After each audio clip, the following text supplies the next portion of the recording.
All right, shalom, shalom. First and foremost, I want to give all praises, honor, glory, and fear to Yahweh, Bahashem, Yahweh Shai, Bahashem, Rahakodash. Also want to give double honors to the elders and apostles of Great Millstone who I learned this truth from, and peace and salutations to the Lord's hopeful elect. Back at it through the spirit and power of Yahweh, Bahashem, Yahweh Shai, the prophesy the downfall of Mystery Babylon the Great, and the prophesy the incoming kingdom of Yahweh, Bahashem, Yahweh Shai, and to let you so-called blacks, Hispanics, Native Americans, as well as you speckled bird Israelites understand that it's getting ready to go down. We got to go through the straight gate and repent towards Yahweh Bahashem Yahweh Shah, or else we're going to find ourselves in constant dire straits until the Lord makes his second coming.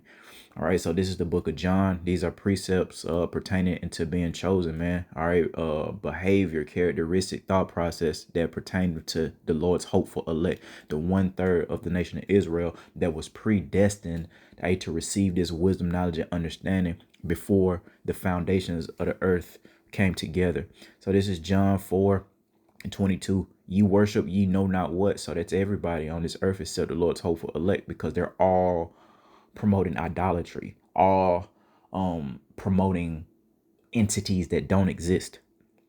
We know what we worship and who, Yahweh Hashem Yahweh Shah.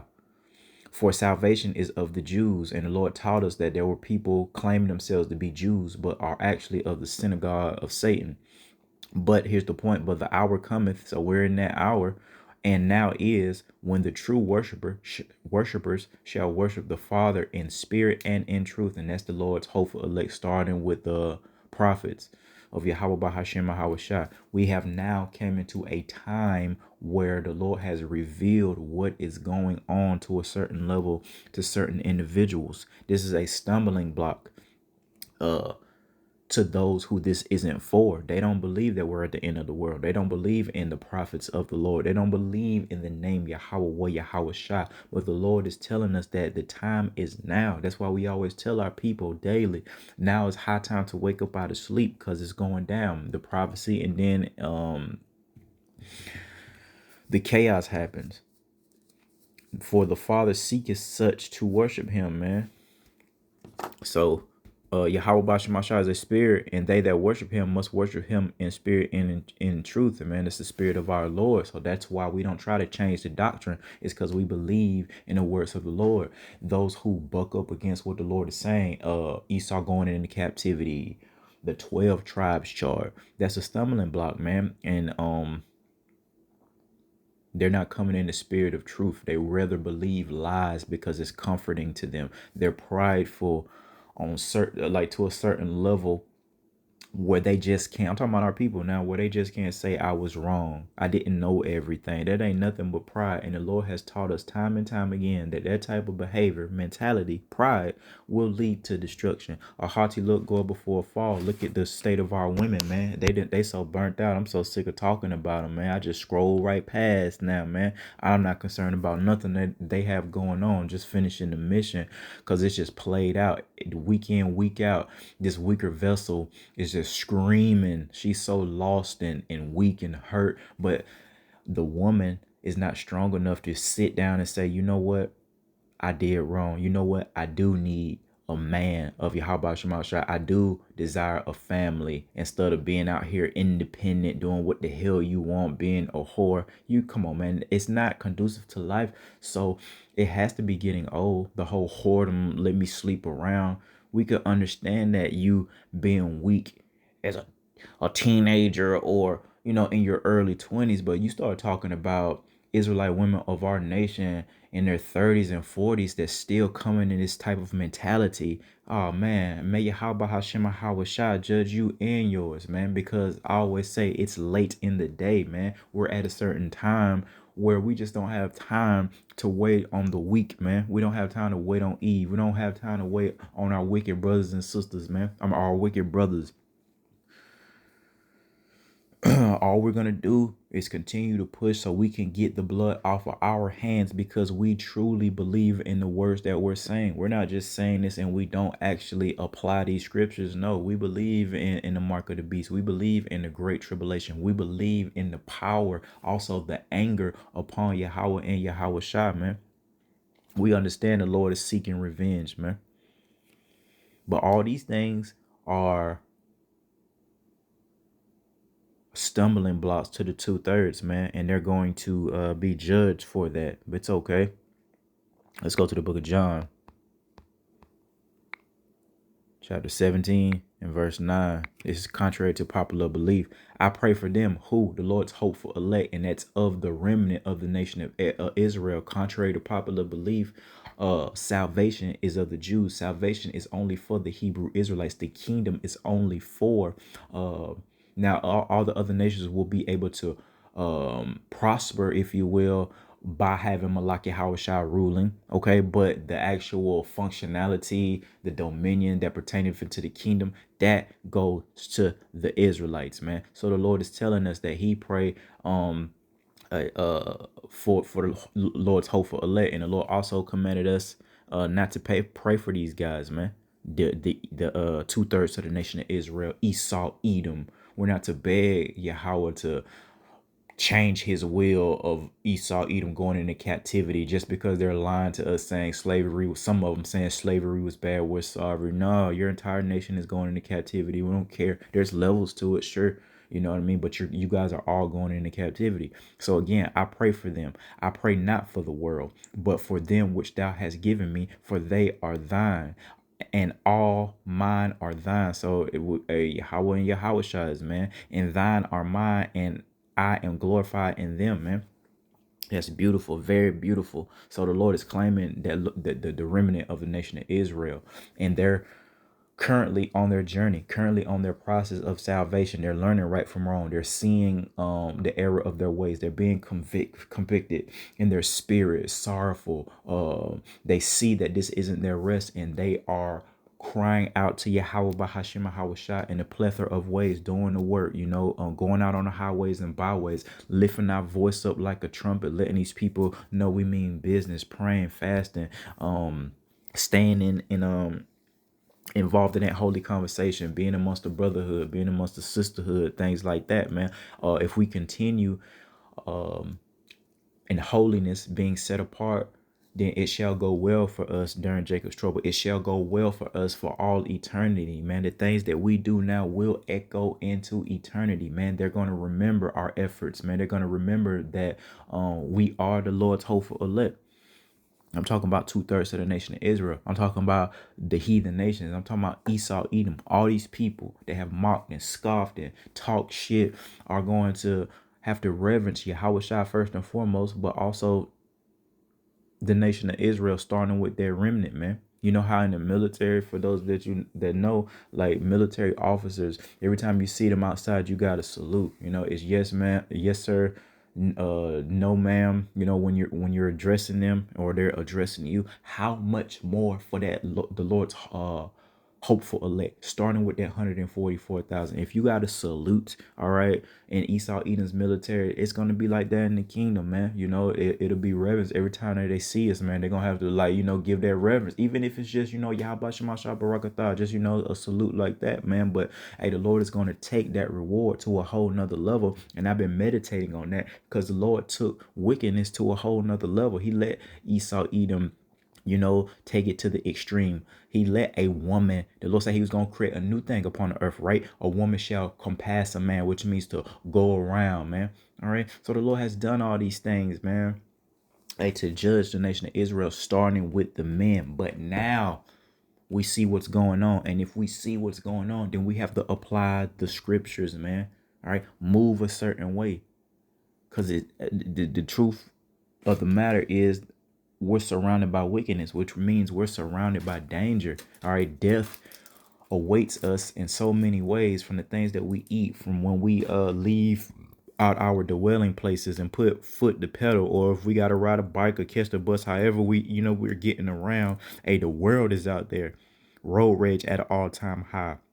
People are fed up. So when you're dealing with these workers, they got an effing attitude. You know what I mean? The food is terrible. These teenagers, their heart not in it. They're not working like they're working for Yahweh Shema Shai. Therefore, the quality of the food sucks. I can speak on that shit because I worked in the food industry for a little bit, man. And I always, not the boast, but I always didn't play with people food like that, man. You know what I'm saying? Never play with people food. If I'm gonna be up in here cooking, man, I'm gonna try to do it to the best of my ability, man. these damn teenagers up in these fast food restaurants, and these restaurants, they're terrible, man. This place is burnt out.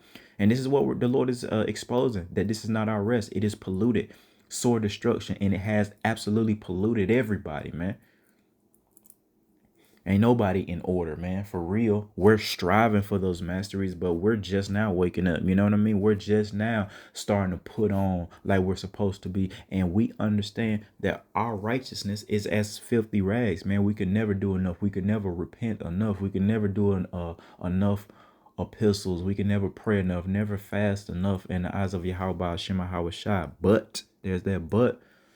There is a difference between what we're attempting to do and everybody else. So Lord willing, it'll go well for us. Let's go to the book of 2 Timothy.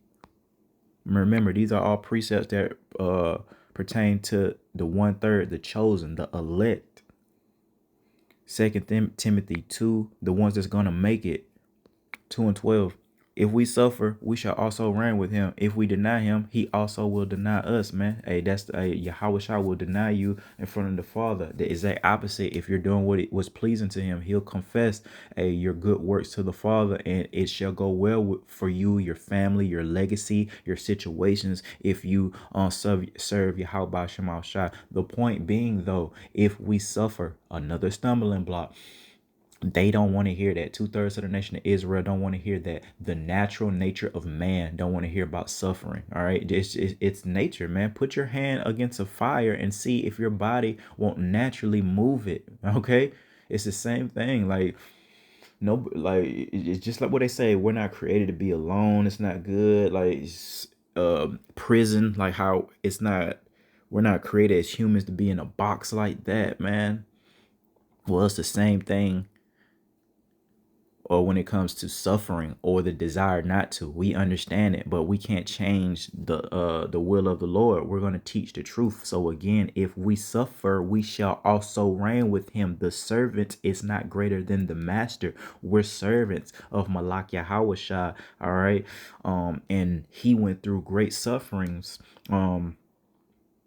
For the nation of Israel, the remnant. And he's telling us time and time again, all throughout this Bible, because all scripture was given by inspiration of Yahweh Ba'Shem Shai, the Lord is telling us that, or we're going to have to suffer, man. And if we don't, then we can't reign with them, which means we're not going to have positions of authority, positions of power, beauty, uncomprehended, man. All these things will be added unto you, man. I always say that, and I'm taking it there. You want to be fine, and that's, I think all humans want to look good. How much more so Jake? You know what I mean? Jake, that's all Jake really care about is how he look. How much more in the kingdom when we're perfected. So if you want to look good, you want your teeth to be perfect. I don't know if they're going to be ivory in that day. You know what I mean? The Lord probably, it's no telling. Maybe jewels, instead of ivory. But the spirit of desire and perfection, it can be obtained. All right. But we're telling you how to obtain perfection. You got to go through the straight gate. Okay.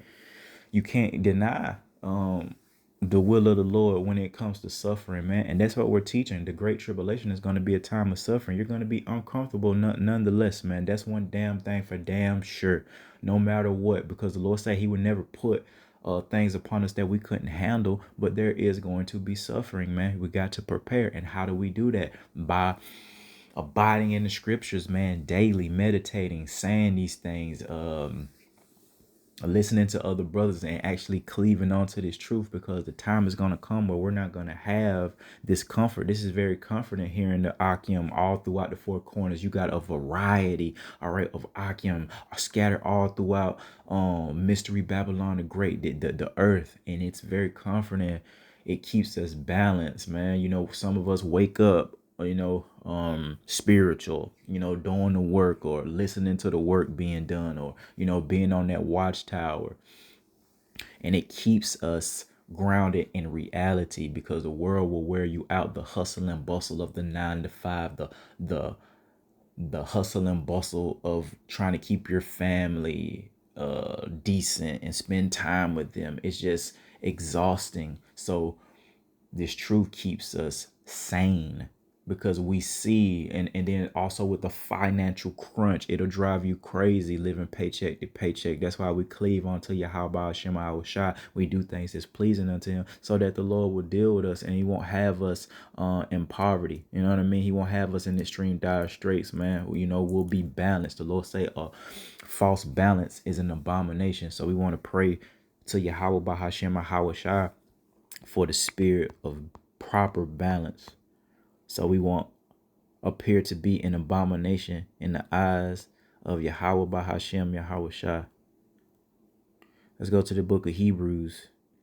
What we do to the best of our ability, of course. This is Hebrews chapter 3 and verse 13. But exhort one another daily. That's the spirit that the Lord has upon the true prophets, starting with the elders and apostles of Great Millstone. They exhort one another daily while it is called today. So take don't tarry, don't put off from day to day. You know, you ought to be calling upon the Lord as soon as you have the opportunity. As soon as we get up, we got to be ready to be spiritual. Don't be over righteous. You know what I'm saying? But hey, be spiritual. Pray. And it don't have to be a long, drawn out, bawling, crying prayer, man. A good, the Wadi Abashamasha, Lord, protect us today is sufficient. You know what I'm saying? And that's way more, you understand me, than the 2/3 of the nation of Israel have ever done. They've never, some of them Israelites have never prayed in the name of Yahweh Hashem Shai for daily protection. So again, we want to exhort one another daily while it is called today, lest any of you be hardened through the deceitfulness of sin, man. It would be hardened through the life working, the things that pertaineth into life that'll have you knocked off your pivot, that'll have you not focus on the goal. And going back into the Lord saying that he chastens those who he loves, man. And if you're not being chastened, you're likened unto a bastard. It means illegitimate child. So we got to understand the Lord's going to be dealing with us. It's hard, but anything worth having is worth fighting for. And we understand worth dying for. This truth, Yahweh Shema Shai, our brothers and sisters, not the wicked ones, but the true servants of Yahweh Shema Shai, will lay down our life, for this thing of ours. And that's pleasing in the eyes of the Father.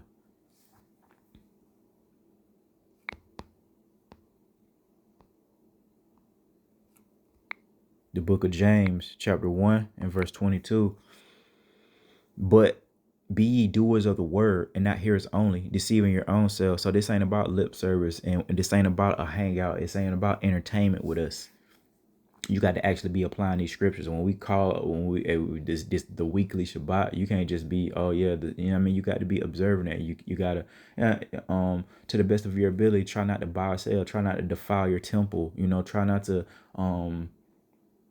do things that's displeasing in the eyes of Yahweh Shema Shai on the Sabbath, man. All right, so we're supposed to be doers of the word and not hearers only, studying to show ourselves approved. Hey, coming to the buffet. All right, the Lord has freely given this truth, so it's there for you. You don't have to pay for it, but you got to be a doer of the word, man. You got to study to show yourself approved. You got to be taking heed to the doctrine and warning that's going out on a daily basis, or else you're going to be deceiving your own self, meaning you're going to think of yourself to be in a good case, like Eve, with her accessories and her luxury apartments and shit like that. She think herself to be in a good case, aka she's deceiving her own self, man. So we want to apply the scriptures, pray, fast. We're not just saying that, these are things that we actually do. Going out on the highways and byways for the men, that are able-bodied. That's a part of being doers of the word, not just hearers only. Everybody isn't a prophet. Everybody isn't literally charged to go out on the highways and byways. If you're an able-bodied man, we're going to suggest the best for you. So why would you want to put yourself in a position that's lower than you ought to have? So the apostles mentioned that if you can understand prophecy and you're a man, you understand scriptures, why not give that diligence to make your calling and election sure? Why be like a female and just listen and post scriptures on the comment board? I ain't gonna say like a female, but if you're a man, you probably an able body and you understand the scriptures. What are you, scared to go out on the highways and byways. You want to be a keyboard warrior. Every brother that has went out on the highways and byways with a sincere spirit was given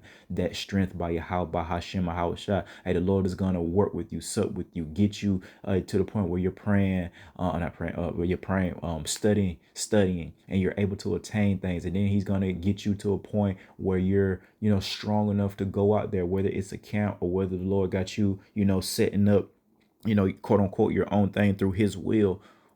It's all from the Lord. You got to trust the process. But again, why would you want to put yourself in a position lower?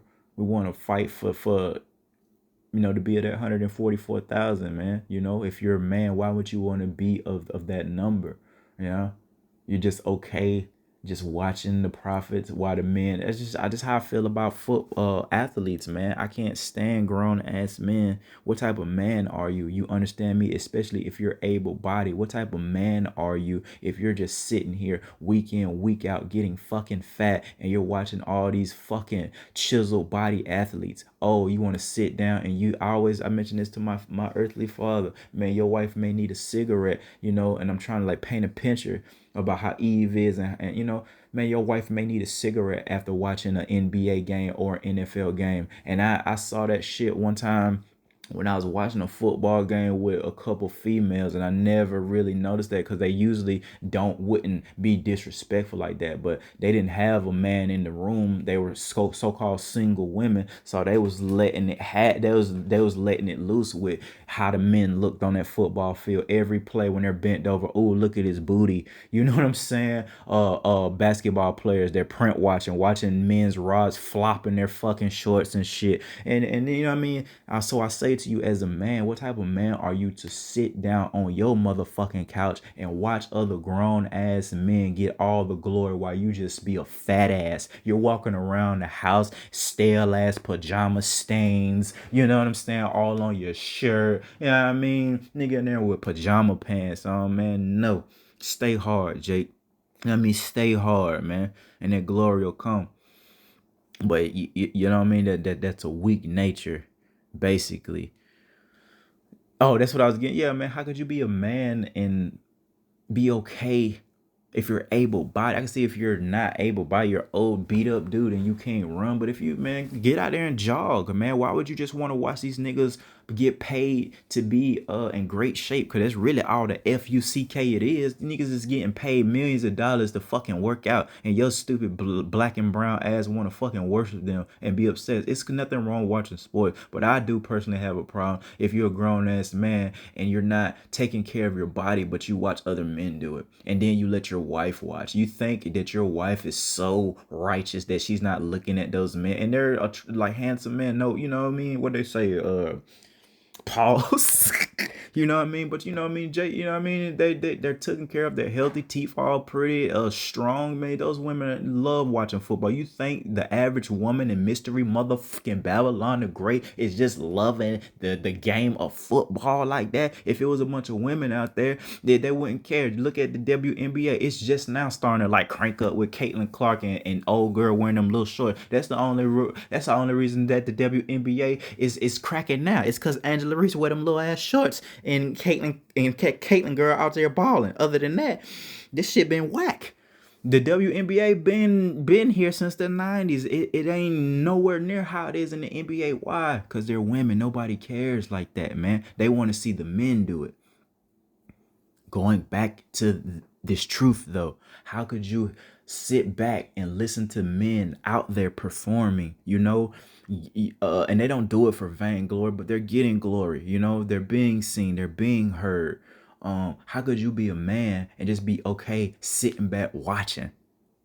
Now, everybody ain't a prophet, but God damn it, man, if you understand the scriptures, man, you probably can do this. You know what I mean? But I mean, that's the point on that. So let's go back to the book of Hebrews. Let's get the definition right quick. Hebrews 1:1. No, that's not it. Hebrews 11:1. Now faith this is like the biblical definition, if you will, for faith. Now faith is the substance of things hoped for. So that's hope, the evidence of things not seen. So let's go down to verse 6. But without faith, and what we just read is the things that we can't see.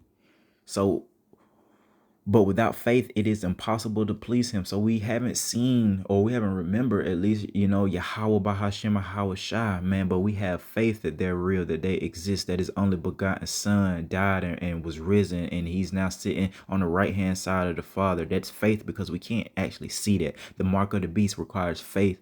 All right, the prophecy, the belief in it, the great tribulation, World War III, all this requires faith, and without that, it's impossible to please Yahweh Bahashem Yahweh Shai. For he that cometh to God must believe that he is. So first and foremost, before you even have that fear, you got to believe that the Lord exists. You got people, so-called atheists, that don't even believe in God. All right, Yahweh Bahashem Yahweh Shai. So that's the first step, and of course, it'll be that fear.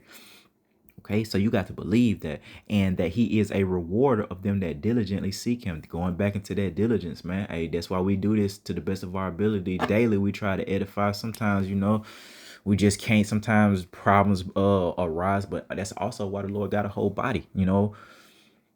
When a brother down, it's another brother standing in that gap, holding the line. And, we want to make sure that we're all carrying our own weight. But this is also, about the brotherhood, the body. We're a body, and we work together. We work individually, but we also work together as a body. And that's what this thing truly is about. So we're looking for that reward, because the Lord is the one that mentioned a reward. He's the one that promised us a reward. So in order to attain that, we got to diligently seek him. Time and time again, we have taught our nation how to do that. Pray, fast, get fed. All right.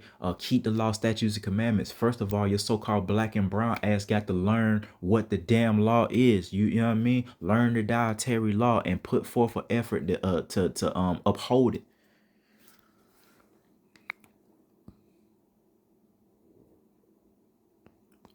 Let's go to the book of Romans. Remember, all these are precepts that pertain even to the Lord's hopeful elect. Romans chapter 8 and verse 33. All right, and it reads, who shall lay anything to the charge of God's elect? It is God that justifies, man. Beam. So we're going to be justified. The Lord say, whom he also called, predestined, he also justified, man. Going back into Romans 8:29, that's that predestination. Oh, it's right up there. For whom he did foreknow, he also did predestinate to be conformed to the image of his son, that he may be the firstborn among many brethren. That's that precept about predestination. So salvation is not something that you choose to do. You don't find the Lord contrary to popular belief. The Lord has already established who he wanted. Guess what? Yahweh Shema Shai would not be all powerful if that wasn't the case. That's all powerful, that he picked who he wanted to choose. You don't come to an all powerful entity and say, hey, I want to pick to do this. No. You err not knowing the scriptures. Now we see. Now we understand these things, man. Let's go to let's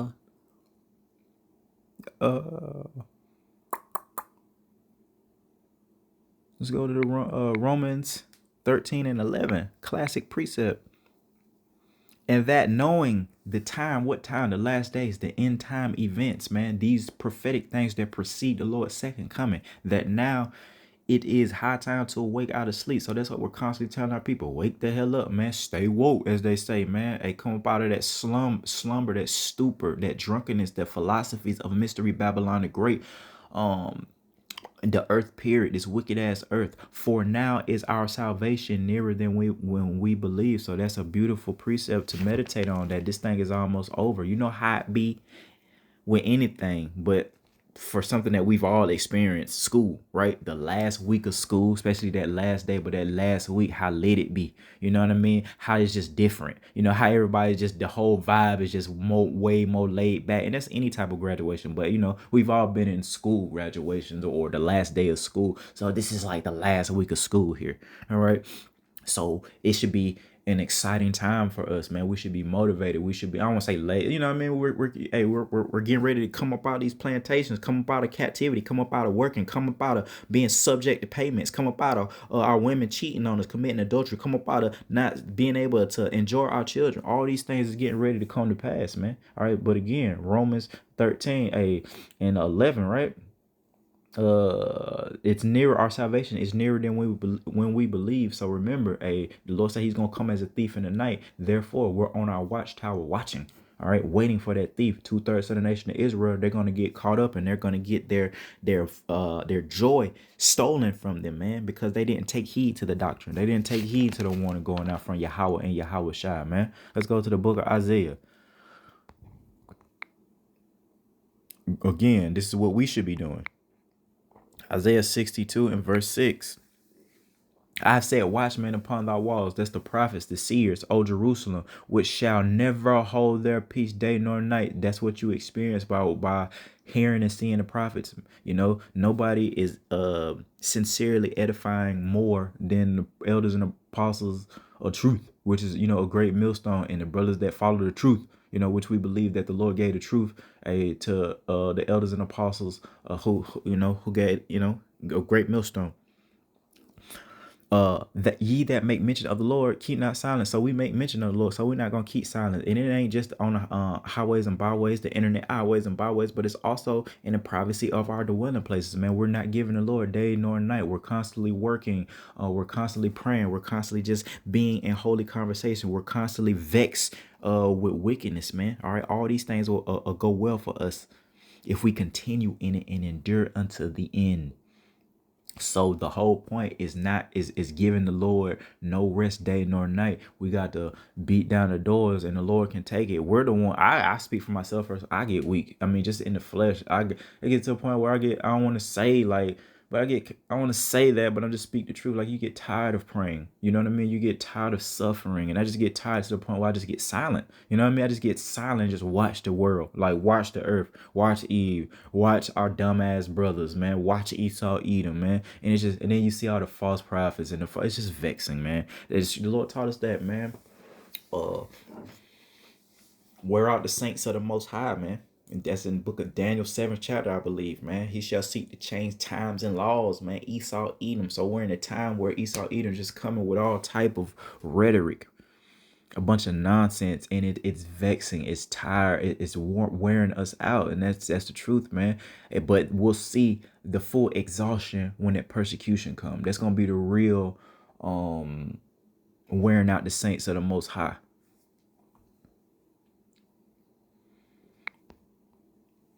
Back in the book of Romans, reiterating this fact because it's a stumbling block. The book of Romans 9 and 27.